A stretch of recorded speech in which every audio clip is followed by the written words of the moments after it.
तो हेलो दोस्तों, आप सभी का हमारे YouTube channel SWS sir Balaji में स्वागत है। आइए हम जो है मैथ सॉल्व करवा रहे हैं बेटा। इसका जो है पार्ट 1 और पार्ट 2 अपलोड हो चुका है और ये पार्ट 3 है। ठीक है, इसमें क्या है 23 नंबर से सवाल स्टार्टिंग है। 23 नंबर में देखिए क्या क्वेश्चन कर रहा है। चलिए बिना देरी के हम इसको शुरू करते हैं और सॉल्व करते हैं। ठीक है, देखिए क्वेश्चन नंबर 23 क्या कह रहा है। दो वर्गों के क्षेत्रफलों का योगफल 157 मीटर स्क्वायर है।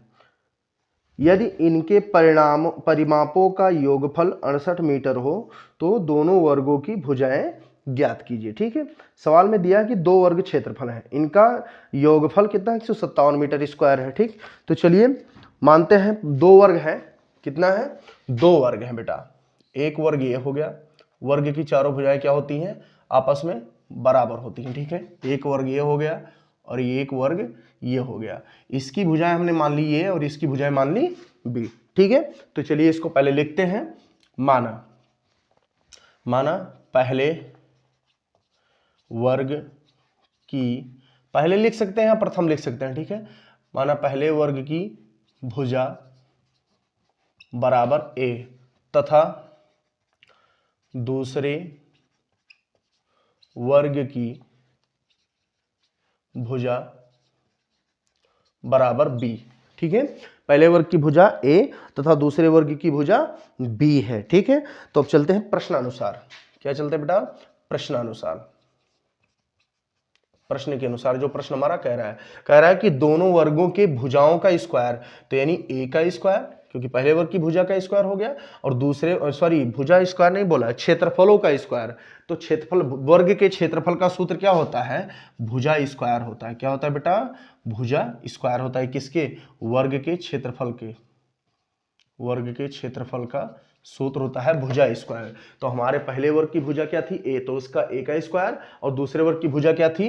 बी, तो उसका बी स्क्वायर हो जाएगा। दोनों के क्षेत्रफलों का योग कितना है? 157 मीटर स्क्वायर है। कितना है? 157 मीटर स्क्वायर है। इसको हम समीकरण नंबर 1 नाम रख देते हैं। ठीक है, पुनः दूसरा शर्त इसका क्या कह रहा है? ये भाई प्रथम शर्त था, सॉरी ये प्रश्नानुसार नहीं होगा, ये फर्स्ट शर्त थी। क्या थी? फर्स्ट शर्त। इसको लिख सकते हैं प्रथम शर्तानुसार। पुनः सेकंड शर्तानुसार। पुनः सेकंड शर्तानुसार क्या कह रहा है भाई? सेकंड शर्त में ये बोला है कि इनके परिमापों का योगफल 68 मीटर हो। अब भाई परिमाप क्या होता है? भुजा का। वर्ग के परिमाप क्या होता है भाई? वर्ग का परिमाप, इसका सूत्र होता है 4 गुणे भुजा।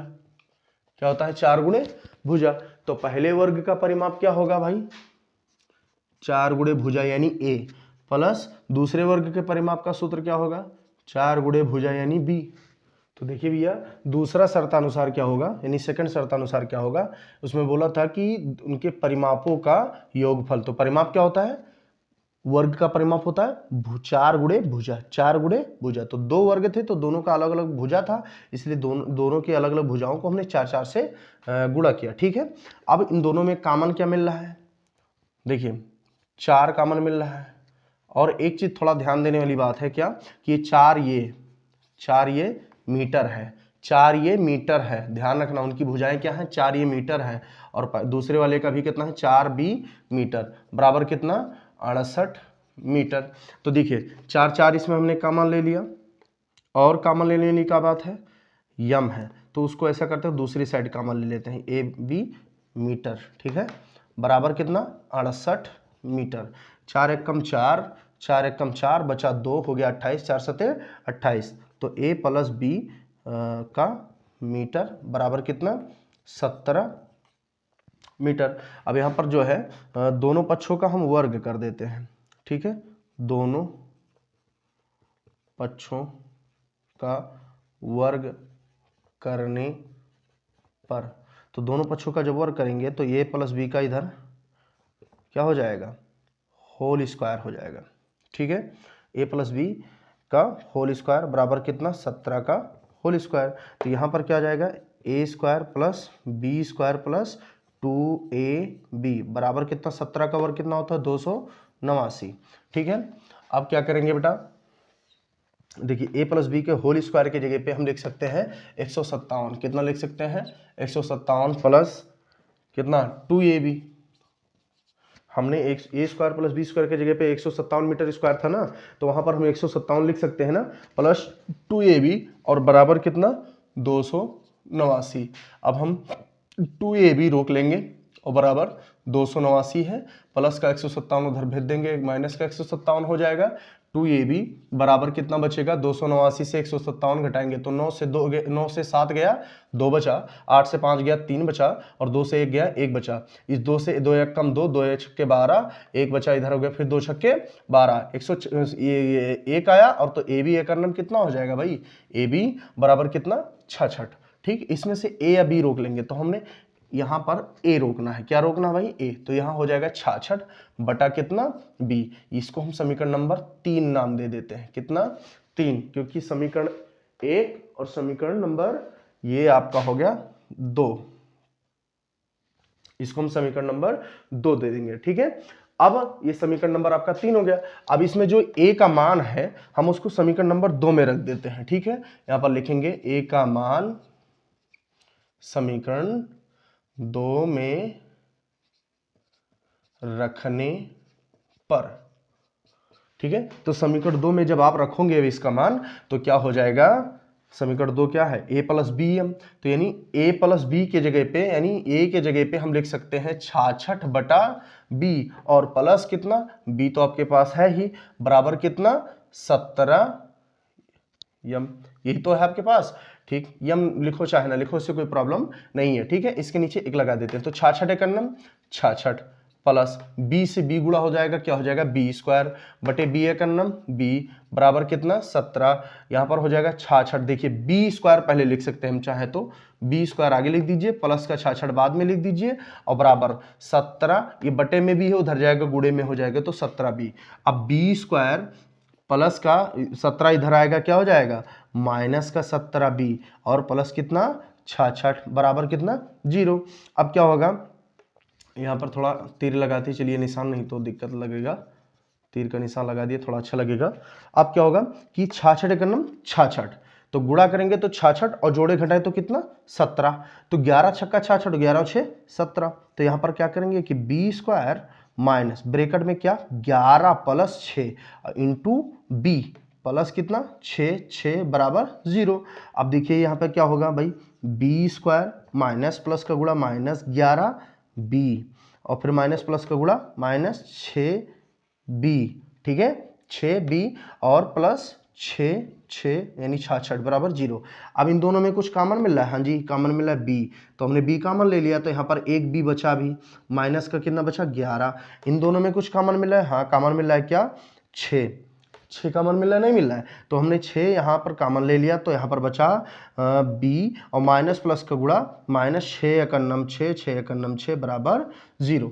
ठीक है, अब क्या होगा, देखिए b माइनस 11 दोनों में कॉमन मिल रहा है तो b माइनस 11 हमने दोनों में कॉमन ले लिया।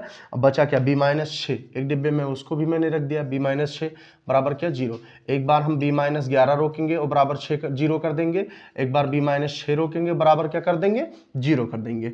अब b रोकेंगे तो माइनस का 11 और दूसरी साइड भेजेंगे तो क्या हो जाएगा प्लस का 11 हो जाएगा, क्या हो जाएगा प्लस का 11। इसी तरह से b माइनस का 6 उधर भेजेंगे तो क्या हो जाएगा प्लस का 6, यानी b बराबर आ गया आपका 6 आ गया, कितना आ गया 6 आ गया।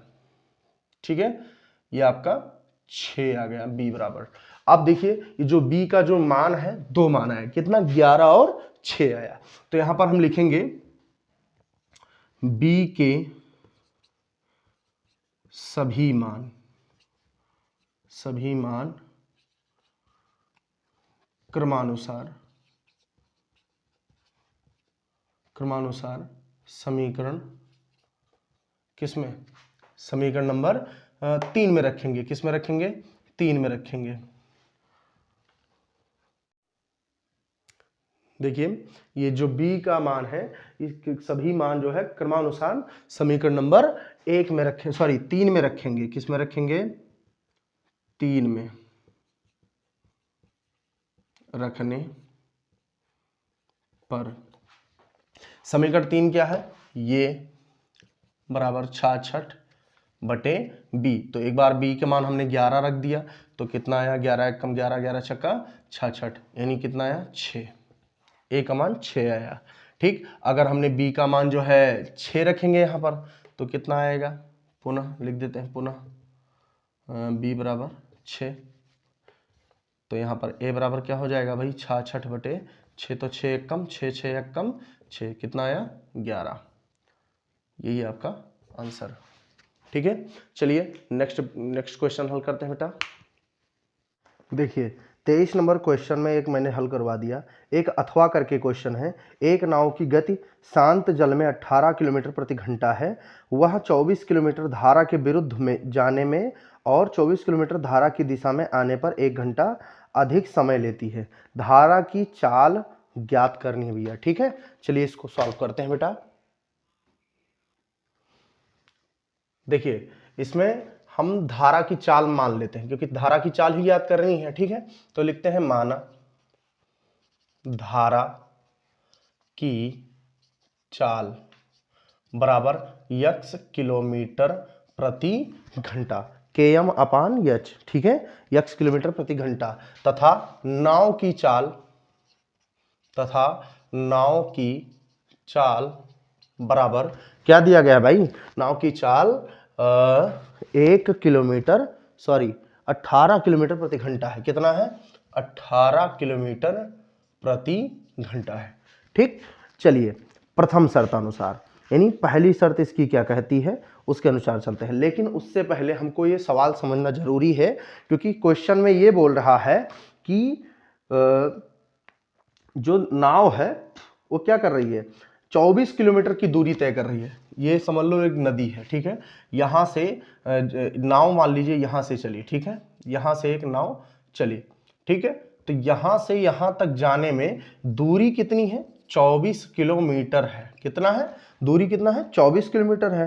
तो जो नाव है यहाँ से उधर जाती है तो एक धारा के साथ में जाती है, एक धारा के विपरीत में जाती है। मतलब धारा मान लीजिए इधर बहती है और नाव इधर को आती है तो विपरीत जाएगी, और धारा इधर बह रहा है और नाव भी इधर जाएगी।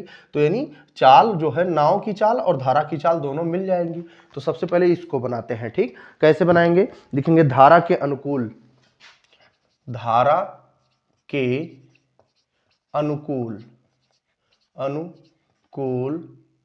नाव की चाल क्या होगी भाई, धारा के अनुकूल नाव की चाल क्या होगी, जब जिस तरफ धारा बह रही है उधर नाव भी जब जाएगी तो धारा की भी चाल और नाव की चाल दोनों की चाल क्या होगी, प्लस होगी भाई। तो 18 प्लस x किलोमीटर प्रति घंटा तथा धारा के विपरीत नाव की चाल। अब देखिए धारा मान लीजिए कि इस तरफ बह रही है, किधर बह रही है, इधर बह रही है, और नाव आपकी जो है वो इस तरफ से इधर को आ रही है। तो धारा उधर को ले जाएगी और नाव इधर आएगी। तो नाव की चाल से धारा की चाल क्या होगी, घटेगी। तो यहां पर नाव की चाल 18 है, माइनस कितना उसकी चाल, धारा की चाल, माइनस कर दिया जाएगा किलोमीटर प्रति घंटा। ठीक है, किलोमीटर प्रति घंटा ये हो गया। ठीक, अब धारा के अनुकूल 24 किलोमीटर चलने में लगा समय, इसको निकालेंगे कि धारा के साथ में जब नाव चल रही थी तो 24 किलोमीटर चलने में उसको कितना समय लगा। तो यहां पर लिखेंगे धारा के अनुकूल धारा के अनुकूल चलने में नाव को लगा समय बराबर। तो समय बराबर क्या होता है भाई, समय बराबर होता है दूरी बटा चाल। तो दूरी आपकी 24 किलोमीटर है प्रति घंटा, हाँ सॉरी 24 किलोमीटर दूरी हो गई बटे समय। समय कितना लगता है, तो समय उसमें बताया है कि कितना बताया गया है कि 24 किलोमीटर दूरी तय करने में दूरी बटा चाल। तो दूरी आपको ये 24 हो गई और चाल क्या है भाई, नाव के अनुकूल चल रहे हैं ना, तो 18 प्लस x है इसकी चाल। किसकी चाल, जब धारा के अनुकूल यानी धारा के साथ साथ में जब नाव चलती है तो उसकी चाल क्या होती है 18 प्लस यक्स किलोमीटर प्रति घंटा। किलोमीटर से किलोमीटर कट गया तो कितना आया 24/18 प्लस यक्स घंटा, इतना उसका समय हो गया। ठीक, अब धारा के प्रतिकूल, प्रतिकूल मतलब उल्टा, प्रतिकूल चलने में नाव को लगा समय बराबर कितना भाई, फिर दूरी बटा चाल, तो दूरी है 24 किलोमीटर प्रति घंटा, सॉरी गलती से निकल गया, 24 किलोमीटर प्रति क्या नाम, दूरी बटा चाल यानी प्रति यानी चाल होगा, तो चाल कितना 18 माइनस यक्स किलोमीटर प्रति घंटा। किलोमीटर से किलोमीटर कटा तो कितना आया 24/18 माइनस यक्स घंटा। ठीक है, ये उसका भी आ गया। ठीक, ये इसको भी ऊपर लिख सकते हो आप। ठीक है, चलिए अब क्या होगा, अब हम प्रश्नानुसार हल करेंगे। क्या करेंगे बेटा, प्रश्नानुसार हल करेंगे।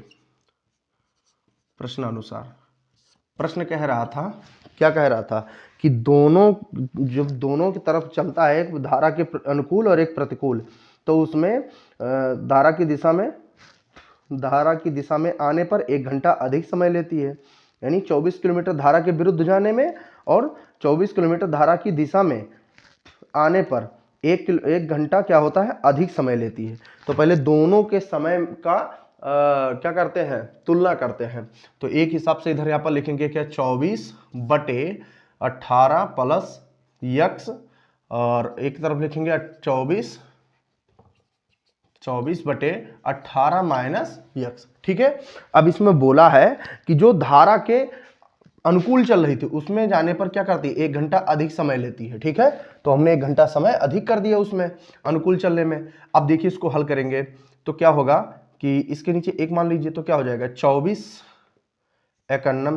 Plus 18 plus x 18 plus x upon 18 plus x बराबर 24/18 माइनस यक्स। ठीक है, अब देखिए 24 और 18 जोड़ेंगे तो कितना हो जाएगा भाई 24 18 8 4 32 10 42, कितना हो जाएगा 42 प्लस यक्स बटे 18 प्लस यक्स बराबर 24 बटे कितना 18 माइनस यक्स। ठीक है, अब इसका 18 माइनस एक्स और 42 माइनस एक्स का क्या करेंगे, क्रॉस मल्टीप्लाई गुणा कर देंगे, इसका इससे और इसका इससे गुणा करेंगे। ठीक है, तो देखिए क्या आता है, यहां पर हो जाएगा 18 42 का जब गुणा करेंगे, पहले 18 से 42 का गुणा कर लेते हैं, तो 18 से जब 42 का गुणा होगा तो 756 होगा। कितना होगा 756, 18 दूना 36 का 6 हासिल 3, 18 चौक 72 और 3 75, फिर 18 और यक्स का गुणा होगा तो क्या हो जाएगा 18 यक्स, ये 18 से अभी हमने गुणा किया है। ठीक है बेटा, अब माइनस एक्स से गुणा करेंगे तो माइनस प्लस का गुणा माइनस 42 और एक्स का गुणा होगा तो क्या हो जाएगा भाई 42 एक्स। ठीक है, फिर माइनस प्लस का गुणा माइनस एक्स का गुणा होगा एक्स स्क्वायर, ये हमने इसका गुणा कर लिया, फिर बराबर में क्या होगा कि 24 और 18 प्लस एक्स का गुणा होगा, तो 24 और 18 का गुणा करेंगे तो कितना आएगा, देखिए इसका गुणा कर लेते हैं, तो 24 और किसका 18 का, तो 18 चौक 72, 18 चौक 72, 72 का 2 हासिल 7, 18 दूना 36 और 7 43 यानी 432, फिर 24 का 24 यक्स। ठीक है, दोनों का गुणा हो गया। ठीक, अब हम आराम से क्या करेंगे कि यक्स वाले सिस्टम एक साइड करेंगे और गिनतियों को भी क्या करेंगे घटाएंगे। कैसे, देखिए क्या करते हैं, इसको थोड़ा यहाँ पे जगह शॉर्टेज है, इधर लगा लेते हैं। ठीक है, क्या करेंगे 756 इसको और 432 को एक साइड कर देंगे, बाकी एक्स स्क्वायर और एक्स वाले सिस्टम एक साइड कर लेंगे। ठीक है, तो सबसे पहले लिखते हैं माइनस का एक्स स्क्वायर। ठीक, पहले इसको लिख दिया। अब देखिए 18 एक्स और 42 एक्स ये दोनों मिल रहे हैं ना, तो एक प्लस में एक माइनस में, तो क्या होगा घटेगा, बड़ी गिनती से घटेगा, इसलिए आंसर माइनस में आएगा। क्यों, क्योंकि बड़ी गिनती माइनस में है तो आंसर भी माइनस में आएगा। तो 12 में से 8 गया तो कितना बचा 4, और यहां पर बचा 3, 3 से 1 गया कितना 2, यानी माइनस का 24 एक्स बचेगा। ठीक, और ये प्लस का 24 इधर आ जाएगा बराबर के इस साइड, कितना हो जाएगा माइनस का 24x और प्लस 756 है इधर 756 और ये 432 को भी इस साइड ले आओ तो क्या हो जाएगा माइनस का 432 और बराबर कितना 0, बराबर क्या बचेगा 0 बचेगा भाई। अब उसके बाद हमको क्या करना है, अब हमको करना क्या है कि माइनस एक्स स्क्वायर ऐसे रहेंगे माइनस 24 कितना हो जाएगा 48x माइनस 48x और 756 से 432 घटाएंगे, 6 से 2 गई 4 बचा, 5 से 3 गई 2 बचा, 7 से 4 गई 3 बचा, यानी माइनस का 324 बराबर कितना 0। अब माइनस से और पार हम कर देंगे क्या गुणा, तो जब माइनस से और पार गुणा कर देंगे तो माइनस वाले क्या हो जाएंगे प्लस में हो जाएंगे, जितने माइनस हो सब प्लस में हो जाएंगे, ठीक है। अब क्या होगा कि अब गुणा करेंगे 324 और इसकी गिनती का, तो 324 से करना 324 तो गुणा करिए 324 आवे और जोड़ो घटाओ तो कितना आवे 48 आवे, ठीक है। तो ऐसा आप गुणनखंड करके निकाल सकते हैं। फिलहाल गुणनखंड करने में बचेंगे तो क्या होगा थोड़ा समय ज़्यादा लगेगा, फिलहाल हम डायरेक्टली कर चुके हैं गुणनखंड अलग, तो आपको दिखा दे रहे हैं कितना होगा। थोड़ा गड़बड़ हो गया भाई, ये माइनस नहीं रहेगा ये प्लस रहेगा क्योंकि बड़ी गिनती प्लस से घटाया है ना तो आंसर प्लस में आएगा, और जब माइनस से और पार गुणा करेंगे तो ये माइनस हो जाएगा, बाकी सब प्लस रहेंगे, ठीक। अब इसका हम करते हैं तोड़, तो इसका तोड़ कैसे होगा 54 छक्का 6 चौको 24 और 6 पंचे 30 32, 54 छक्का 324 हो जाएगा और 54 से 6 घटाएंगे तो कितना 48 बचेगा। तो इसको हम तोड़ लेते हैं कैसे, एक्स स्क्वायर प्लस यहाँ पर लिख देंगे 54 माइनस 6 48 के जगह पे इंटू एक्स है, एक्स लिख देंगे माइनस 324 बराबर कितना 0। अब क्या हो जाएगा x square plus 54 x plus minus का गुणा माइनस 6x माइनस 324 बराबर 0, ठीक है बेटा। अब क्या करना है, देखिए इसको हम यहाँ पर जगह नहीं है इधर लगा ले रहे हैं, ठीक है। क्या होगा कि x इन दोनों में कॉमन मिला, हमने x कॉमन ले लिया तो यहाँ पर x प्लस 54 बचा, कितना बचा x प्लस 54 बचा। अब यहाँ पर माइनस कॉमन लेंगे क्या 6, तो यहाँ पर क्या बचा x बचा, और जब माइनस 6 कॉमन लिया तो आप ये हो जाएगा कितना प्लस 6 का पहाड़ा पढ़िए कि 32 से ज्यादा 6 पंचे 30 2 बचा 24 हो गया, 6 चौके 24, यहाँ पर भी 54 आया और बराबर कितना बराबर आ गया आपका 0। अब क्या होगा कि x प्लस 54 एक ब्रैकेट में और x माइनस 6 एक ब्रैकेट में हमने लिख दिया, ठीक है। अब क्या करना है आपको, अब एक बार फिर बना दे रहे हैं डिब्बा, भाई बड़ा डिब्बा बन गया है इसमें, तो आपको थोड़ा समझ के चलना है कि एक स्टेप की कैसे किसके बाद में कौन सा लगाया है, तो वीडियो में है ही, दोबारा देख लेना तो समझ में आ जाएगा, ठीक है। अब क्या करते हैं x प्लस 54 x ये 0 है, एक बार x प्लस 54 लिख देते हैं, इसके बराबर 0 हो जाएगा, तो क्या होगा कि x बराबर माइनस का 54, ठीक है, ये आ गया। पुनः एक बार x माइनस 6 के बराबर 0 कर देते हैं, यहाँ पर बराबर 0 रहेगा, x प्लस 54 रोके इसको गुणे में उधर बटे में भेज देंगे, जब 0 को भाग करेगा तो 0 आ जाएगा, ठीक है। और एक बार x माइनस 6 रोकेंगे और इसको x प्लस 54 को उधर भेज देंगे तो क्या हो जाएगा 0 हो जाएगा।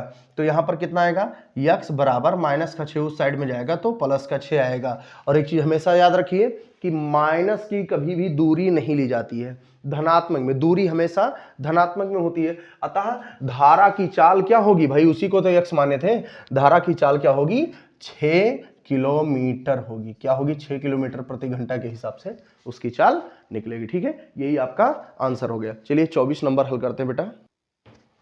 देखिए 24 नंबर क्वेश्चन क्या कह रहा है एक पेडेस्टल के शिखर पर 1.6 मीटर ऊंची मूर्ति लगी है, भूमि के एक बिंदु से मूर्ति के शिखर का उन्नयन कोण 60 अंश और उसी बिंदु से पेडेस्टल के शिखर का उन्नयन कोण 45 अंश है। पेडेस्टल की ऊंचाई ज्ञात कीजिए, ठीक है। चलिए इसको हल करते हैं बेटा। एक पेडेस्टल मतलब क्या होता है, कोई एक स्तंभ है, ठीक है, उसके ऊपर एक मूर्ति स्थापित की गई है। थोड़ा इसको ढंग से बना लेते हैं बेटा,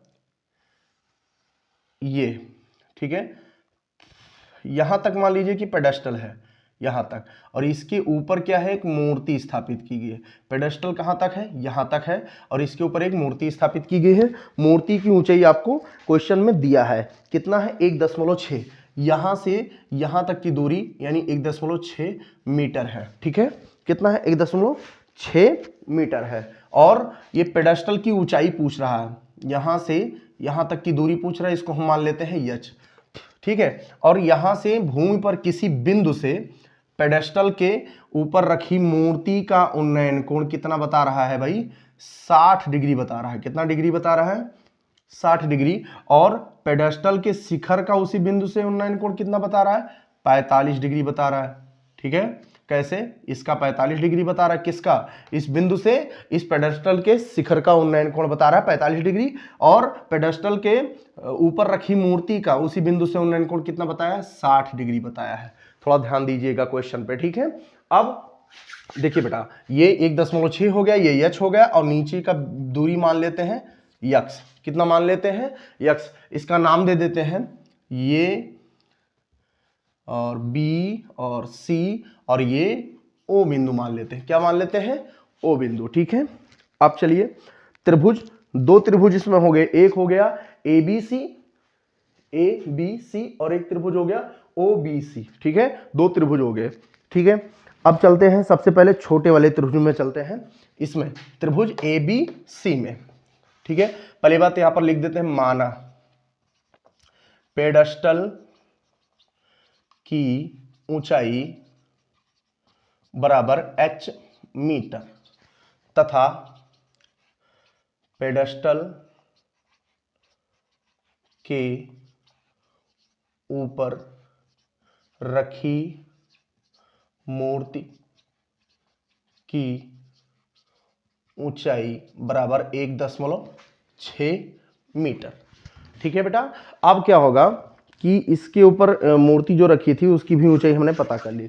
तो इसमें हम सबसे पहले चलते हैं त्रिभुज ABC में, उसमें हमें दो भुजाएं दी हैं पेडेस्टल वाली में। भाई ABC ये त्रिभुज तो है, तो इसमें लंब और क्या दिया है, आधार। तो लंब बटे आधार आपका होता है क्या, tan थीटा होता है बेटा। क्या होता है, tan थीटा। लंब बटे आधार क्या होता है, tan थीटा होता है। लंब आपका दिया है h और आधार दिया है x बराबर tan थीटा। थीटा की जगह पे आपको दिया गया है 45 अंश। इस छोटे वाले त्रिभुज का, ABC वाले त्रिभुज का कोण कितना है, 45 अंश, यानी थीटा का मान 45 अंश है। अब देखिए h बटे x बराबर tan 45 अंश का मान कितना है, 1। ठीक है, कितना है, 1। अब h बराबर क्या हो गया, x सेकंडम x बटे में उधर जाएगा गुणे में, ये आपका h बराबर क्या निकल के आ गया, x निकल के आ गया। ठीक है, अब चलते हैं बेटा त्रिभुज ABC में, त्रिभुज ABC नहीं OBC में,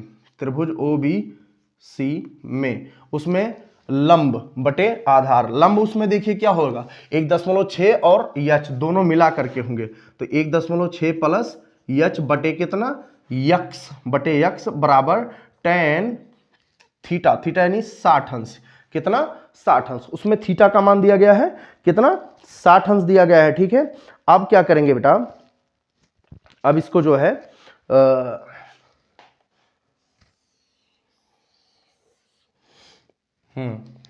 अब इसमें तो देखिए 1.6 प्लस h अपान x बराबर tan 60 अंश का मान होता है √3। अब देखिए इसमें हमको h निकालने के लिए बोला है, तो x के जगह पे हम क्या रख सकते हैं, h, क्योंकि x बराबर क्या है, h। तो यहाँ पर 1.6 प्लस h अपान x के जगह पे भी रख देंगे हम h बराबर कितना, √3। ठीक है, 1.6 प्लस h बराबर √3 बटे में h उधर जाएगा, क्या हो जाएगा, गुणे में h हो जाएगा। ठीक है, अब h वाले जितने सिस्टम है उसको एक साइड कर लेंगे, h वाले जितने भी सिस्टम है उसको हम एक साइड, h वाले सिस्टम एक साइड करना है। कैसे बेटा, देखिए h को h के साइड ले जाइए, तो इधर बचा 1.6 बराबर √3 और हाँ √3h, और इधर क्या प्लस से उधर जाएगा, क्या हो जाएगा, माइनस का h। ठीक है, 1.6 बराबर, इसमें हमने h कॉमन ले लिया, तो यहाँ पर क्या बचा, √3 माइनस का कितना, 1। इसको हम h रोक लेंगे, ये गुणे में है, √3 माइनस 1 बटे में आ जाएगा, तो 1.6 अपान कितना, √3 माइनस 1, इसको इधर ले आए हम। ठीक है, √3 - 1 इधर आ गया और बराबर के उधर कितना बच गया, h। अब इसका अगली बार हम क्या करेंगे, परमेयीकरण। क्या करेंगे बेटा, परमेयीकरण। तो 1.6 और बटे √3 - 1 है, तो इसका परमेयीकरण में क्या होगा, गिनती सेम यही रहेगी, बस निशान चेंज हो जाएगा और वही चीज ऊपर चला जाएगा, √3 + 1। गिनती सब सेम रहेगा नीचे वाले का, जिसका जैसे ये √3 - 1 है, तो परमेयीकरण में क्या होता है कि गिनती यही √3 - 1 है, तो √3 और 1 यही रहेगा, बस माइनस का था तो प्लस कर देंगे, वही चीज ऊपर भी गुणा कर देंगे। ठीक है, अब देखिए बेटा बराबर कितना बचा, h। अब क्या होगा, 1.6 और ब्रैकेट में कितना, √3 प्लस कितना, 1 अपान। अब देखिए ये -b और a + b, इसका सूत्र बन गया। तो a यानी √3 का स्क्वायर और -b यानी 1 का स्क्वायर बराबर कितना, h। ठीक, अब क्या होगा बेटा, ये देखिए 1.6 ब्रैकेट में कितना, √3 + 1 अपान, ये देखिए इसका वर्ग करेंगे तो 3 हो जाएगा, अंडर हट जाएगा, ठीक है, वर्ग करने पर, और -1 का वर्ग करेंगे तो 1 ही होगा, बराबर कितना, h। अब देखिए 1.6 ब्रैकेट में कितना, √3 प्लस कितना, 1 बटे 3 से 1 गया, कितना बचा, 2। कितना बचा, 2। अब 2 1 कम 2, 2 से 1 छोटा पड़ रहा है, तो क्या करेंगे, 0 लगाएंगे और दशमलव लगाएंगे, तो क्या हो जाएगा, 16, 2 8 16 कट गया, और बराबर कितना, h। यानी h बराबर आपका आ गया कितना, 0.8, अब ब्रैकेट में कितना, √3 + 1। आप इस यहीं पे आंसर दे रहा है आपका। ठीक है, अगर यहां पर भी आपको संतुष्टि मान लीजिए नहीं हो रहा है, तो यहीं पर आंसर उसमें मांग रहा है आंसर में, तो यही आंसर हो जाएगा। अन्यथा आप इसको √3 का मान 1.732 इसको रख करके इसको जोड़ेंगे, फिर 0.8 से गुणा करा देंगे, आपका जो भी आंसर आना होगा आ जाएगा। ठीक है, चलिए अगला क्वेश्चन हल करते हैं इसका, यानी अथवा वाला क्वेश्चन इसका हल करेंगे 24 का। देखिए 24 नंबर के अथवा वाला क्वेश्चन क्या है, उसमें बोला है कि 80 मीटर चौड़ी सड़क के दोनों ओर आमने सामने ऊंचाई वाले 2 खंभे लगे हैं और इन दोनों खंभों के बीच सड़क के एक बिंदु से खंभों के शिखर के उन्नयन कोण क्रमशः 60 और 30 अंश है। खंभों की ऊंचाई और खंभों से बिंदु की दूरी ज्ञात करना है भैया। ठीक है, चलिए इसको हल करते हैं बेटा। इसमें बोला है कि 2 खंभे लगे हुए हैं, एक सड़क है, ये मान लीजिए सड़क हो गई, इस पे 2 खंभे लगे हैं, एक साइड एक खंभा लगा हुआ है, एक साइड ये खंभा लगा हुआ है। ठीक है, ये 2 खंभे हो गए और दोनों खंभों की ऊंचाई जो है सेम है। इसमें बोला गया है क्वेश्चन में कि दोनों खंभों की ऊंचाई सेम है, तो मान लीजिए ये इसकी दूरी ऊंचाई हो जाएगी और ये इसका भी हो जाएगा। ठीक है, ये दोनों खंभों की जो है ऊंचाई क्या बताया गया है, सेम है, तो दोनों में यच क्या होगा, समान होगा। अब देखिए इसमें बताया गया है कि जो सड़क है वो कितनी दूरी है, टोटल 30 मीटर है। कितना है टोटल दूरी, 30 मीटर है, और सड़क के बीचों बीच पॉइंट से किसी बिंदु से एक इसका भी उन्नयन कोण और इसका भी उन्नयन कोण, दोनों का उन्नयन कोण बनना है, एक का बनना है 30 डिग्री और एक का बनना है 60 डिग्री। कितना बनना है, 60 डिग्री। ठीक है, एक का 30 और एक का 60 डिग्री। और मान लीजिए कोई बिंदु जिस पे जो बीचों बीच बिंदु जहां से एक उन्नयन कोण बन रहे हैं, वो बिंदु मान लीजिए O है। क्या है, O है। अब देखिए इसका नाम दे देते हैं बेटा ABO और एक DOE नाम दे देते हैं इसका, क्या, E। ठीक है, अब देखिए इनके दोनों बिंदुओं के बीच में जैसे टोटल दूरी 30 है और इसके BO के बीच में मान लेते हैं हम x दूरी है। कितना है, x। तो देखिए टोटल 30 मीटर था और जिसमें से x मीटर ये निकल गया, तो ये क्या, इतना कितना बचेगा, तो 30 में से घटा देंगे तो ये बच जाएगा इतना दूरी। मतलब कि मान लीजिए ये 30 है और इसमें से बीच वाला मान लीजिए 5 मीटर, तो ये कितना हो जाएगा, 30 में से 5 माइनस करेंगे तो 25 बचेगा, नहीं बचेगा। उसी हिसाब से ये 30 मीटर है टोटल और इसमें से x मान लिया, तो ये क्या हो जाएगा, 30 - x। ठीक है, इतना तैयार। अब इसको हम लगाते कैसे हैं, देखिए बेटा, मैंने जो खंभों की ऊंचाई मानी है उसको लिखते हैं, हम लिखेंगे माना खंभों की ऊंचाई बराबर h मीटर तथा B से O बिंदु की दूरी बराबर x मीटर। ठीक है, और सड़क की चौड़ाई बराबर कितना है, 30 मीटर। ठीक है, बस इतना ही काफी होगा इसमें लिखने के लिए। चलिए प्रश्न हल करते हैं बेटा।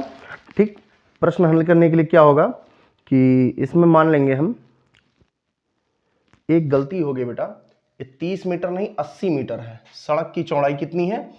80 मीटर है। सॉरी, थोड़ा कन्फ्यूजन हो गया, ये 80 मीटर है, यहां पर भी 80 मीटर होगा। ठीक है, ये 80 मीटर की है चौड़ाई। किसकी? सड़क की चौड़ाई कितना है? 80 मीटर है। अब चलिए इसको सॉल्व करते हैं बेटा। त्रिभुज एबीसी में चलते हैं। एबीसी नहीं, एबीओ, एबीओ बिंदु में। ठीक है, अब इसमें लंब आपका दिया यच, बटे आधार कितना है? यक्स, बराबर लंब बटे आधार क्या होता है? tan, tan theta. थीटा कितना है इसका? 60 अंश है। ठीक है, तो यच बटे यक्स बराबर tan 60 अंश का मान √3, और देखिए यच बराबर क्या हो जाएगा? यच बराबर हो जाएगा, बटे में यक्स है तो उधर जाएगा तो √3 यक्स हो जाएगा। समीकरण नंबर इसको 1 दे दीजिए। पुनः दूसरे त्रिभुज में चलते हैं। त्रिभुज DOE में, त्रिभुज DOE में चलते हैं। उसमें लंब आपका है यच, बटे आधार कितना है? 80 माइनस यक्स, बराबर कितना? बराबर tan थीटा। tan थीटा बराबर कितना? 30 अंश। थीटा का मान कितना है? 30 अंश। अब यच बटे 80 माइनस यक्स बराबर tan 30 अंश का मान होता है 1/√3। अब देखिए √3 से यच का गुणा हो जाएगा, या ऐसा करिए बटे में जो 80 माइनस यक्स है इसको उस साइड ले जाएंगे तो क्या हो जाएगा? देखिए यच रोक लेंगे तो बटे में 80 माइनस एक्स था वो हो जाएगा 1/√3 से क्या हो जाएगा? मल्टीपल हो जाएगा कितना? 80 माइनस यक्स, ये गुणा हो जाएगा। तो यच बराबर 80 एकन्नम 80 माइनस यक्स अपान पूरे का कितना? √3। अब देखिए यच बराबर कितना? 80 माइनस यक्स, यक्स का मान कितना है?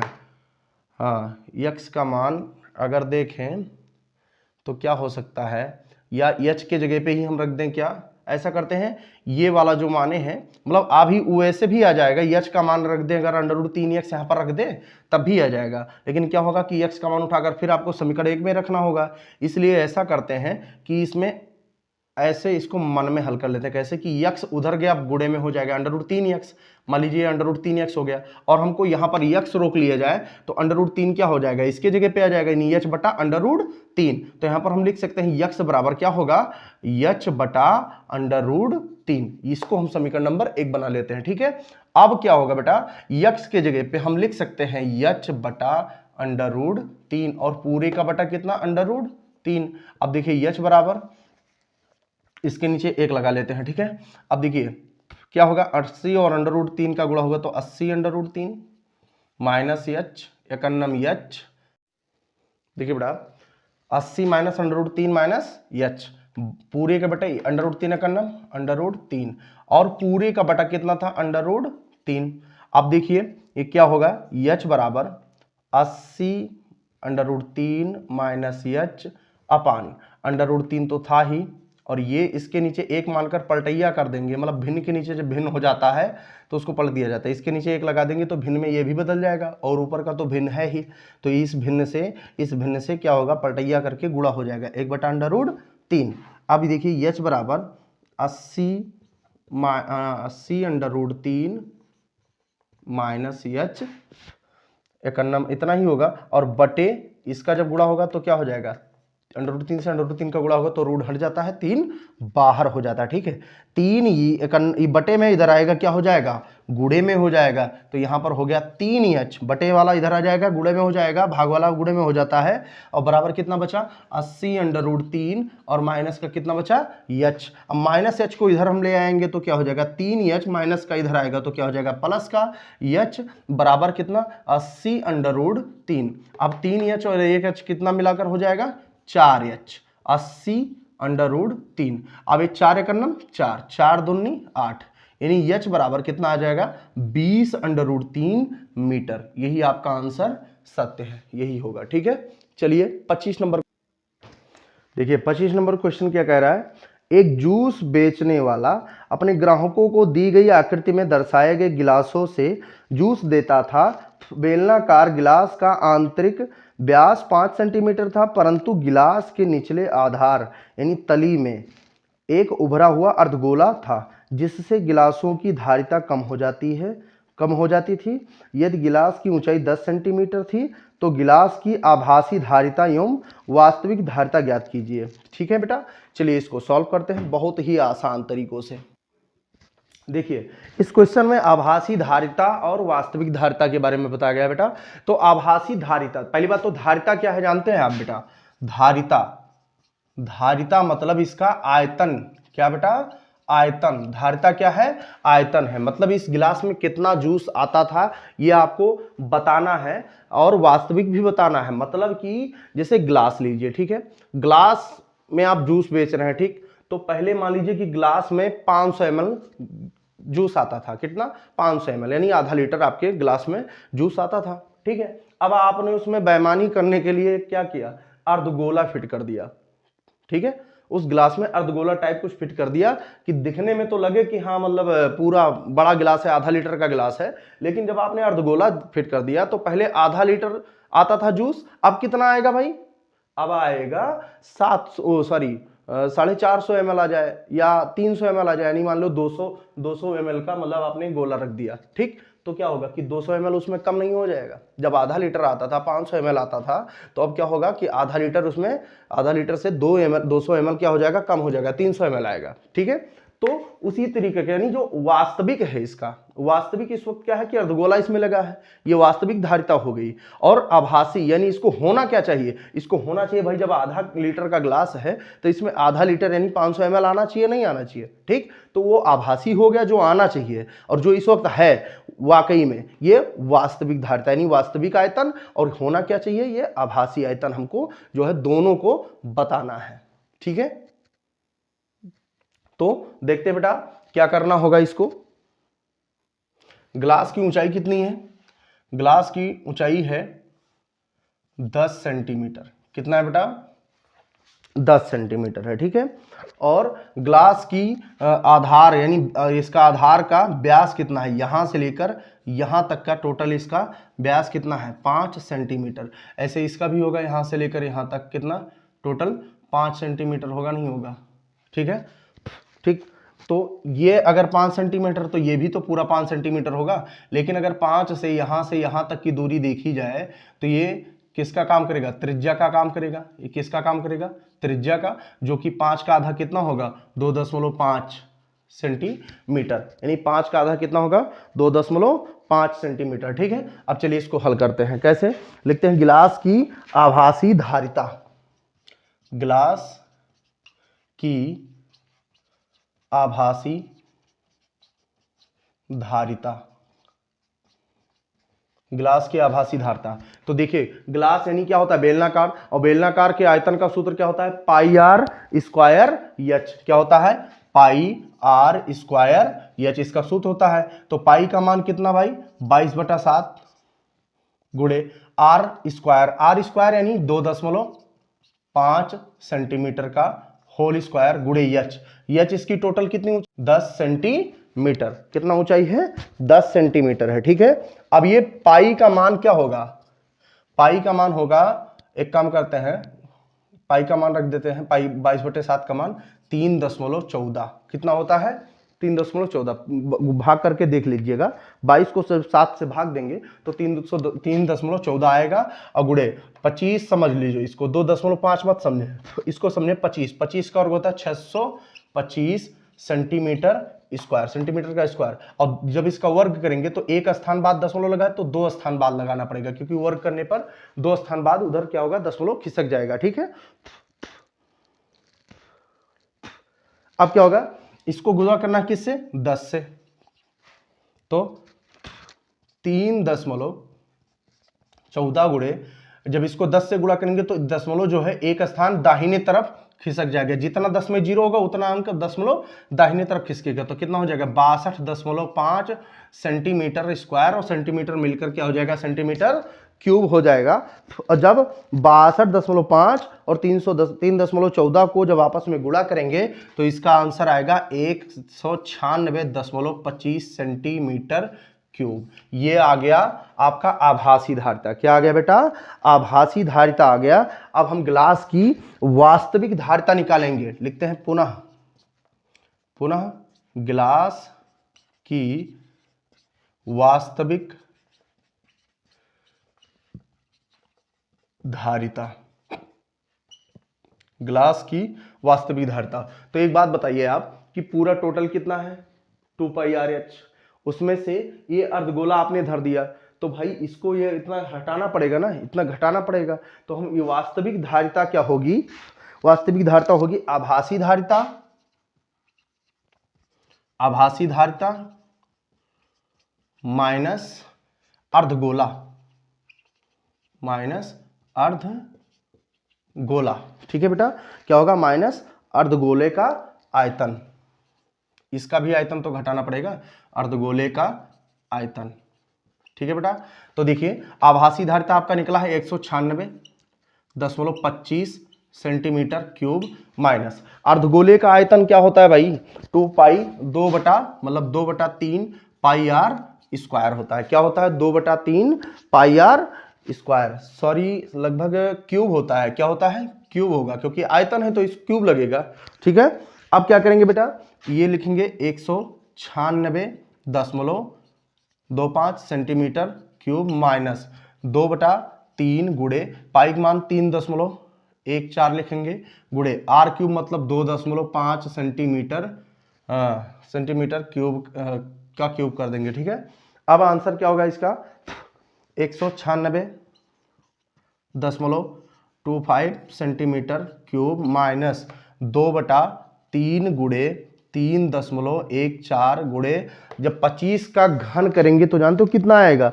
15,625 आएगा। कितना आएगा? 15,625 सेंटीमीटर क्यूब आएगा। और देखिए जब क्यूब किया गया है तो एक स्थान बाद है, मतलब 3 स्थान बाद दशमलव लगेगा, यानी 15,625 इसका आंसर हो जाएगा। ठीक है? जब इसको आप 3.14 से जब गुणा करेंगे तब कितना आएगा? देखिए 196.25 सेंटीमीटर क्यूब माइनस 2/3 गुणे, इसको गुणा करेंगे तो आएगा 49। गुणा करने पे कितना आएगा? गुणा करके देख लेते हैं बेटा। इसका जो है गुणा करेंगे तो 49.0625 सेंटीमीटर क्यूब आएगा। ठीक है? कितना आएगा? 49.0625 सेंटीमीटर क्यूब आएगा। अब इसका 2 से हम गुणा कर लेते हैं। क्या करेंगे बेटा? 2 से गुणा करेंगे। तो जब इसको 2 से गुणा करेंगे तो गुणा करके देख लेना, इसका आएगा 196.25 सेंटीमीटर क्यूब माइनस 2 से जब गुणा करेंगे तो देखिए 2 पंचे 10 और 2 दूनी 4 1 5, 10 का 0 हटा देंगे, 2 दूनी 4 1 5 और 2 छंग 12 1 13, 2 9 18, 2 चौक 8 1 9, 2 चौक 8 1 9 बटे कितना होगा भाई? बटे 3 होगा और सेंटीमीटर क्यूब होगा। ठीक है? इसको थोड़ा यहाँ पर लिख देते हैं 196.25 सेंटीमीटर क्यूब माइनस। ठीक है? अब इसको 3 से हम भाग देते हैं। क्या देते हैं बेटा? 3 से भाग देंगे। एक थोड़ा सा मिस्टेक हो रहा है, 2 पंचे 10 के फिर से बता दे रहे हैं। देखिए आभासी धारिता माइनस अर्धगोले का आयतन। आभासी आयतन या धारिता आपका कितना था? 196.25 सेंटीमीटर क्यूब, और कितना था? आभासी धारिता 196.25 सेंटीमीटर क्यूब माइनस अर्धगोले का आयतन क्या होता है? 2/3 पाई आर क्यूब। ठीक है?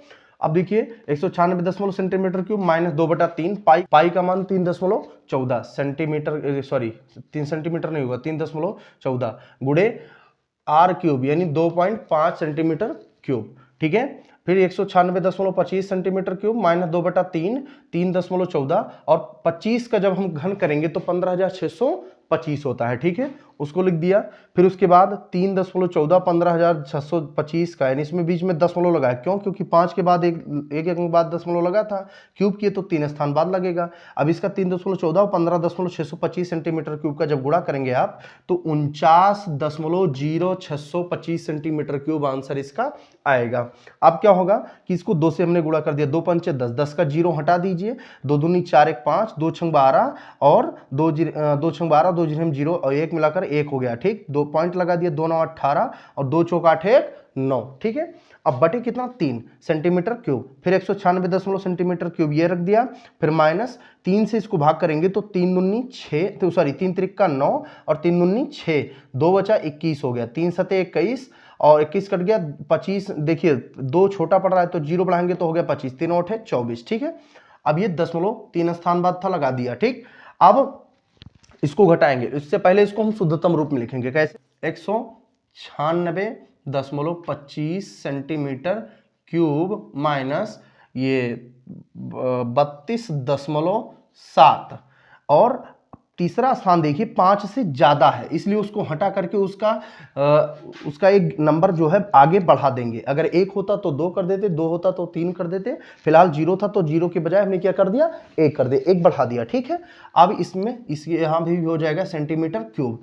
अब 196.25 से 32.71 को क्या करेंगे, माइनस करेंगे, तो माइनस करने पर कितना प्राप्त होगा भाई, घटा लो, कितना, 5 से 1 गया, कितना बचा 4 और 12 से 7 गया 5, फिर दशमलव की जगह दशमलव लग गया, यहां पर बचा कितना 5, 5 से 2 गया 3 और यहां पर 9, 9 से 3 गया 6 और 163.54 सेंटीमीटर क्यूब इसका आंसर होगा। किस चीज का भाई, गिलास की वास्तविक धारिता, ये हमको मालूम हो गया। आभासी धारिता 196.25 सेंटीमीटर क्यूब और वास्तविक धारिता क्या होगा, आभासी धारिता से अर्धगोले का, आभासी यानी जो पहले इसको होना चाहिए 196.25 सेंटीमीटर क्यूब इसका आयतन होना चाहिए, लेकिन जब आपने अर्धगोला रख दिया तो इसकी धारिता क्या हो गई, कम हो गई। इस वक्त जो इसकी वास्तविक धारिता क्या है, कम में नापी जा रही है, मतलब आधा लीटर जहां नापना चाहिए वहां पे 300 ml नाप रही है, ठीक है। तो क्या हुआ, उसको घटाएंगे, अर्धगोले का आयतन घटा देंगे, किससे, आभासी वाले जो पेवर जो 500 था उसमें से हमने 200 ml का जो है अर्धगोला काट दिया, समझ लो, ठीक, 200 ml का मानक के तौर पे काट दिया तो 300 ml बचा। तो वही चीज, इसमें से आभासी से अर्धगोले का आयतन हमने माइनस किया, आंसर आ गया 163.154, ठीक है। अब चलते हैं अगला क्वेश्चन, इसका अथवा करके जो क्वेश्चन है उसको हल करते हैं। देखिए इसका 25 का अथवा करके जो क्वेश्चन है, रसीद को अपने जन्मदिन के उपहार के रूप में एक लट्टू मिला जिस पर रंग नहीं किया गया था। वह इस पर अपने मोमिया रंगों से रंग करना चाहता है। यह लट्टू एक शंकु के आकार का है जिसके ऊपर एक अर्धगोला आरोपित है। लट्टू की पूरी ऊंचाई 5 सेंटीमीटर है और इसका व्यास 3.5 सेंटीमीटर, जैसा कि चित्र में दिखाया गया है, ठीक है। चित्र हम बना भी दे रहे हैं, बाकी क्वेश्चन में भी दिख रहा होगा, ठीक है। चलिए 25 नंबर का क्वेश्चन है, अथवा करके जो दिया गया है इसको हम सॉल्व करते हैं, ठीक है। कैसे, देखिए ये रसीद का लट्टू है, ठीक है, जिसमें बताया गया है कि उसके नीचे का भाग जो है शंक्वाकार है और उसके ऊपर का भाग अर्धगोला के आकार का है, ठीक। और इसकी टोटल ऊंचाई कितनी है, 5 सेंटीमीटर है। और इस लट्टू के इसका जो गोलाकार जिस पर रखा हुआ है उसका आधार कितना है भाई, व्यास कितना है उसका, 3.5 सेंटीमीटर है, ठीक है। तो इसका हम पहले व्यास का जो है त्रिज्या मालूम करेंगे। क्या मालूम करेंगे बेटा, त्रिज्या मालूम करेंगे। तो ये समझ लीजिए, इसको पहले यहां से सॉरी गड़बड़ हो गया यार, इसको हम सीधा नीचे की तरफ लाएंगे, ठीक है। हल्का टेढ़ा मेढ़ा हो गया भाई, लेकिन देखिए ये बीच की इसकी टोटल ऊंचाई होगी कितना, यहां से लेकर के यहां तक की टोटल ऊंचाई इसमें दिया है कितना है, 5 सेंटीमीटर है। लेकिन अगर देखा जाए बेटा तो ये अर्धगोलाकार है जिसमें ये मान लीजिए बीचों बीच केंद्र हो गया और यहां पर से ये त्रिज्या का काम कर रहा है। किसका काम कर रहा है, ये त्रिज्या का। तो जैसे ये व्यास 3.5 सेंटीमीटर है तो इसका आधा ये आर कितना होगा, 3.5 का आधा होता है, इसको 2 से भाग कर दीजिए, 2 1 कम 2 और 2 सत्ते 14, 2 पंचे 10 सेंटीमीटर, यानी त्रिज्या कितना होगा, 1.75 सेंटीमीटर होगा। तो यानी ये ऊंचाई भी कितनी होगी, 1.75 सेंटीमीटर ऊंचाई होगी इसकी, ठीक है। क्यों?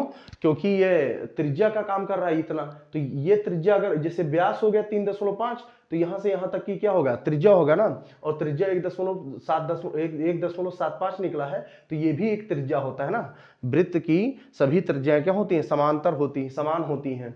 और ये क्या होता है, ये अर्धगोला है, तो अर्धगोले में ये त्रिज्या का काम कर रहा है, तो ये भी तो त्रिज्या होगा, तो ये भी क्या हो जाएगा, 1.75 हो जाएगा, ठीक है। अब चलिए बेटा, इसमें शंकु की ऊंचाई पता है हमको। शंकु में एक होता है, जैसे देखिए एक शंकु, जैसे मान लीजिए हम ऐसे बना दे रहे हैं एक शंकु, तो इसमें ये मान लीजिए आपका व्यास है, व्यास तो हमको मालूम ही है 3.5 सेंटीमीटर।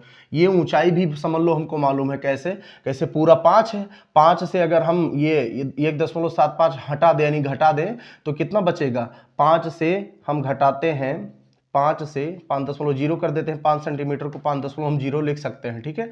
कितना घटाना है, 1.75 घटाएंगे, तो 10 में से 5 गई 5 और 9 से 7 गई 2 और यहाँ पर बचा 4, 4 से गया 3, 3.25, यानी इतना ऊंचाई कितना है, 3.25 है, यानी ये ऊंचाई टोटल कितना है, 3.25 है, ठीक है। लेकिन हमको ये कि यल मालूम करना, क्या क्या मालूम करना है, यल, यानी इसको मालूम करना है हमको, ठीक है। तो इसको कैसे मालूम करेंगे, पहले ये जब नहीं मालूम होगा तो हम हल नहीं कर पाएंगे, ठीक है। तो सबसे पहले इसको मालूम करते हैं, कैसे मालूम, चलिए हम इसमें शंकु में चलते हैं, ठीक है बेटा। पहले सबसे पहले शंकु में चलते हैं, लिखते हैं शंकु में,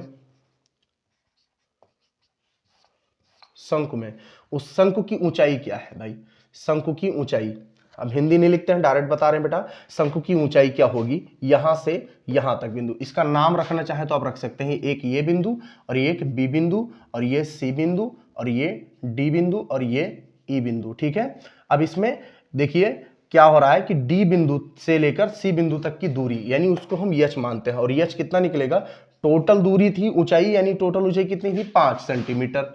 इसमें से हम माइनस कर देंगे कितना, एक त्रिज्या 1.75 सेंटीमीटर, इसको माइनस करेंगे तो कितना भी आया था, घटाने पे आया था 10 से 5 गया 5 और 9 से 7 गया 2 और दशमलव लगा दिया यहाँ पे, ठीक है। अब 5 यहाँ से 5 उधार दे दिए थे ना, जैसे कि 5.00 1.75, इसको घटाते हैं तो कितना, 5, 9 से 7 गया 2 और 0.4 इधर बचा, इधर एक उधार दे दिया तो 4 बचा, 4 से गई 3, तो कितना 3.5 सेंटीमीटर 25 सेंटीमीटर बचा, ठीक है। 3.25 सेंटीमीटर इसकी शंकु की ऊंचाई हो गई। अब हमको निकालना क्या है, यल, तो यल देखिए यल कैसे निकलेगा, पहले लिखते हैं त्रिभुज, त्रिभुज CAD में, किसमें, त्रिभुज CAD में, इसी में चलते हैं, ठीक है।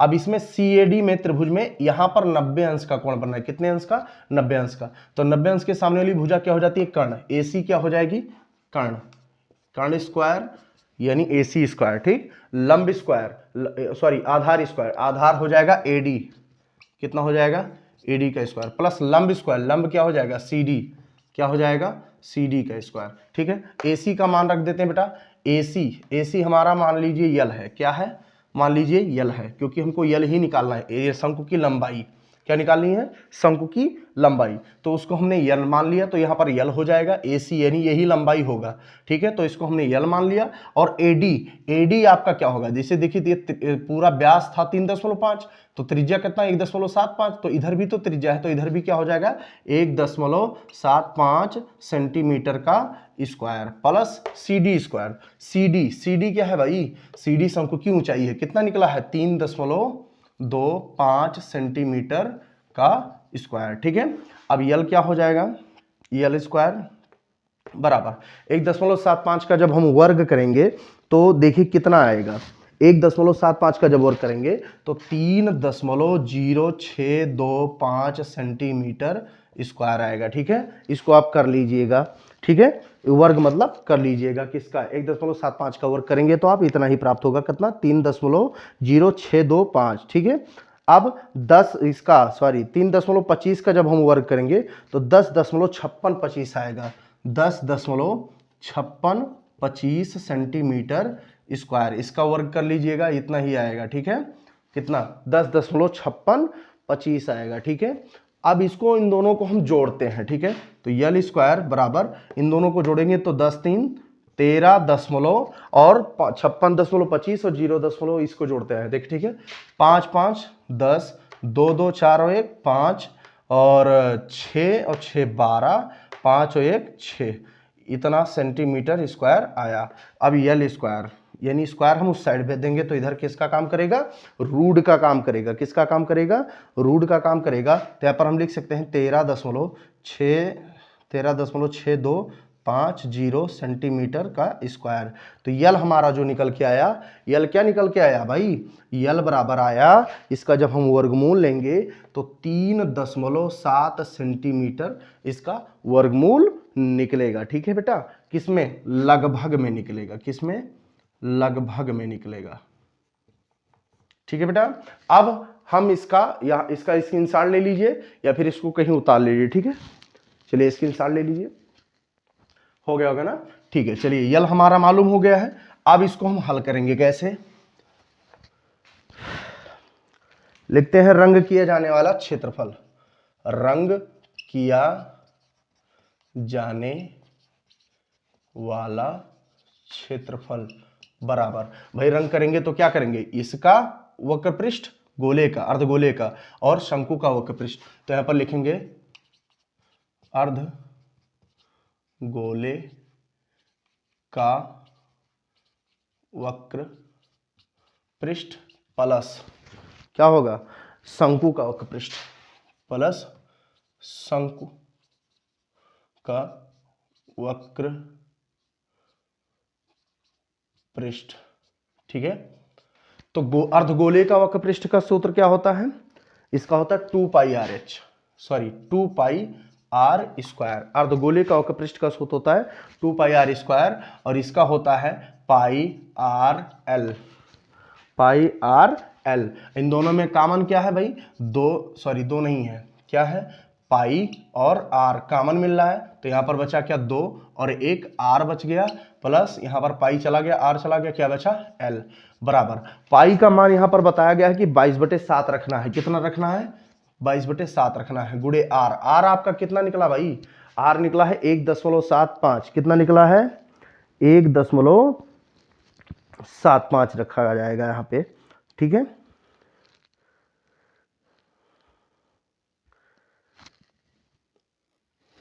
आर रखा जाएगा 1.75 रख सकते हैं, या फिर हम व्यास का आधा रख सकते हैं, 3.5 बटे कितना, 2 सेंटीमीटर।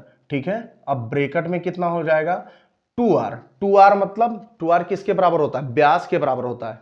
2r मतलब 2 त्रिज्या किसके बराबर होती है, r के, उसके व्यास के बराबर होती है। व्यास हमको दिया गया है कितना, 3.5 सेंटीमीटर, प्लस यल। यल आपका आंसर कितना है, 3.7 सेंटीमीटर, ये लगभग में जो दिया गया है। ठीक है, इसको रख लेंगे। अब देखिए बेटा कितना हो जाएगा, 2 1 कम 2, 2 1 कम तो ये कट गया, 7 1 कम 7, 0.7 बचे 35, यानी 7 से 3 छोटा था तो 0 लगा के 10 लगा देंगे, 35 हो जाएगा, 7 बचे 35। अब हम जब 11 से इसको गुणा करेंगे, पहली बात तो लिख लेते हैं 11 गुणे 0.5 सेंटीमीटर, और इसको जोड़ लेंगे तो 7 5 12, 3 3 6 1 7, 7.2 सेंटीमीटर। इसको ब्रैकेट में कर देते हैं। ठीक, अब इन तीनों को आपस में क्या करना, हमको गुणा करना है भाई। इन तीनों को आपस में हम क्या करेंगे, गुणा करेंगे, या फिर ऐसा कर देते हैं, इसको दशमलव से भिन्न में चेंज कर लेते हैं। 11 गुणे 0.5 था, इसको हम बटे लगाकर 1 लिख देंगे, और यहाँ पर क्या, इस स्थान बाद एक अंक है तो 0 लगा देंगे, 1 0 सेंटीमीटर, और गुणे कितना, 7.2 सेंटीमीटर। इसको फिर काटते हैं, 5 एकम 5, 5 दूनी 10, और 2 एकम 2, 2 एकम 2, सॉरी 2 तियां 6, और 2 छके 12। यहाँ पर आ गया क्या, 11 गुणे, यहाँ पर आ गया 1 सेंटीमीटर, यहाँ पर आ गया 1 सेंटीमीटर, गुणे 3.6 सेंटीमीटर। अब देखिए 11 एकम 11, 11 छक्का 66, और इसको मिटा देते हैं, 11 छक्का 66 हासिल 6, 11 तियां 33, और 6 39 सेंटीमीटर का स्क्वायर हो जाएगा। ठीक है, ये कितना आंसर आ गया, लगभग में आया। किस में आया, लगभग में भाई, क्योंकि उसका पूरा पूरा मान पहले नहीं निकला था ना, तो इसीलिए भी लगभग में आंसर आपका यही होगा जो कि सत्य है। ठीक है, चलिए बेटा आज का टॉपिक यहीं पे समाप्त होता है। अनसॉल्व सेट नंबर 1 2024 का मैंने हल करवा दिया है। अगला जो है अनसॉल्व 2023 का सेट नंबर 1 हल कराएंगे, उसके बाद मतलब 23 का ही हल करवाएंगे। जब 23 का हल हो जाएगा फिर 22 का, फिर 21 का, 20 का, ऐसे हल करवा के फिर 24 का जो बचेगा उसको करवा देंगे। ठीक है, चलिए तब तक के लिए धन्यवाद।